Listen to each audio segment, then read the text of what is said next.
Hi, I'm Mike Yawn, a Senior Solutions Architect at Hazelcast, and this is part 2 of our multi-episode look at Hazelcast's stream processing capabilities. So last time we looked at the basics of creating pipelines and demonstrated a very simple pipeline using the test sources class as an input and outputting to the console using the logger sync. So we're going to do a couple of iterations on our basic pipeline. First, we'll replace the source, and then we'll come back later and replace the sink. So one of the many connectors that Jet provides is to Kafka. And we can connect to Kafka as either a source or a sink. And in our case, we'll be using it as a source. Now, in order to connect, we need to specify a few properties. And these aren't unique to Hazelcast. Any Kafka consumer would need to be able to point to the Kafka bootstrap servers and specify what deserializers to use for the key and the value. If the Kafka server is already up and running before our pipeline, we also want to specify that we want it to start reading from the earliest message rather than just pick up with whatever the most recent message is. And for our first pass, we're going to leave the logger sync like we've been using previously. I have already started up a Kafka producer, and it's writing fictional stock trades to a topic named trades. And the other change we've made here is tell it to use the native timestamps coming from Kafka. We're not using them quite yet, but we will in a later iteration of this pipeline. So the Kafka sources replaces the test sources we were using previously. We pass through the properties that we've set up here and give the topic name of trades. So this is all we need to be able to run our new version of the pipeline. And we'll see as soon as this gets started up, it will start showing the trades that are being written out to the pipeline. They have a unique ID, which is just a sequence number, a stock ticker, a price, and a quantity. So pretty minimal data there. So in our next iteration, we'll change out the sync from the logger. So here's our fourth iteration of this pipeline, and all we're doing here is changing out the sync from the logger to a Hazelcast IMap. Now there's several different versions of IMap syncs. If we look here at the choices, we see that we have normal maps. We can also do maps that merge or update the data rather than just inserting, and we can do remote maps as well as local. So quite a few options here, but we're going to do a simple write to a local map, and we can extract the key and value from the items that are in the pipeline. So this is all pretty straightforward. Now when we run this, we have replaced the logger sync, which means we don't actually see the output being logged to the console anymore. So in order to see that this is actually writing something, we'll have to pop into Management Center and take a look. So here we can see that our pipeline job is running. We can drill down into this and see that we read from the Kafka source with the topic name of trades, that we are syncing into an IMap with the name trade as JSON. We can look at the maps display and see that this has been running for a while now. We've written about 6,000 entries into that, or almost 7,000 into the trade as JSON. We can also go into our SQL browser. I've already defined the mapping for this, and we can select those items that have been written, and we can see the trades are being sunk into this IMap.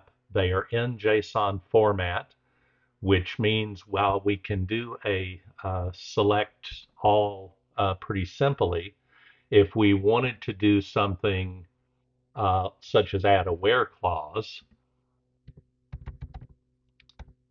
and say, I see AMD in there. If we want to do this type of query, we actually can't do that because it doesn't know about the column named ticker. It only knows that it has a value, which it calls this here, and it doesn't know the individual fields in that. So we can go back and improve our pipeline to make this work better with queries. So we can insert a map stage in our pipeline between our read from and our write to in order to convert the JSON that we're getting from Kafka into something that's better suited for querying. And there's a lot of options here, and I wasn't initially sure what features I might want to highlight.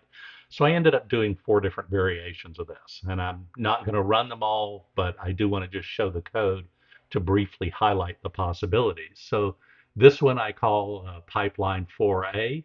There is a type called HazelcastJsonValue, which is essentially a wrapper around JSON that parses out some metadata, and that does allow us to then query the data once it's put into the map. But we have to use the JSON path syntax, and I find that a bit unwieldy, so that's really not my favorite choice. In pipeline 4B, there we use the JSON util class that is provided as part of JET. And it gives us a couple of different things. One is we can create a hash map from the raw JSON coming in from Kafka.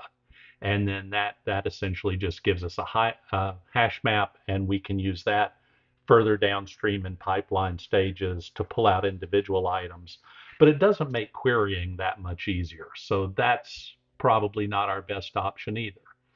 So pipeline 4C is the next. Here we're still doing a map stage, the same JSON util class, but instead of giving us a hash map, we can say, hey, I want you to actually create an instance of a Java Bean type class, and we gave it a class definition TradeView that has fields with the same names as our JSON objects. So this will essentially create a object mapper and populate the TradeView class. And then we pass that on just like we did with the others. That's actually pretty nice if all we care about is supporting Java access to this. But putting this into a Java class is not quite as flexible for non-Java clients. So the final iteration I did of this is to create a compact generic record. There is a generic record builder. We haven't talked about this yet, so I'm not going to spend a lot of time going through it here. There will be a later episode where we get into this. This is a little bit more verbose because we have to go through and set the fields individually. But this does create something that now, once we stick it into that map, we can query it from any language. We can also evolve the schema over time if our format changes. So this is going to be the most flexible.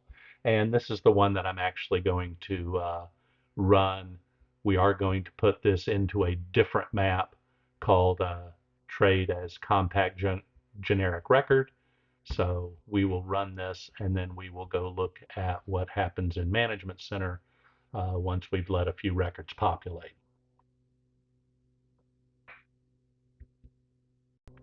All right, so we're in Management Center with Pipeline 4D running. We can see that we've added this additional map stage. We can go into our SQL client, and I went ahead and did the create mapping for this to save a little time. I can execute the query. I see that I now have individual columns for the fields rather than everything just in a single JSON string, which means now I can go in here and do a where clause on the ticker, select a particular symbol, and now I get trades just for that query. So let's summarize. So what are the takeaways? Streaming ETL is one of the simplest use cases for the JET stream processing engine. There are a wide variety of connectors to sources such as Kafka and sinks such as the Hazelcast IMap that make it easier to do the input and output stages of an ETL pipeline. And then in between those stages, you can do all sorts of different transformations.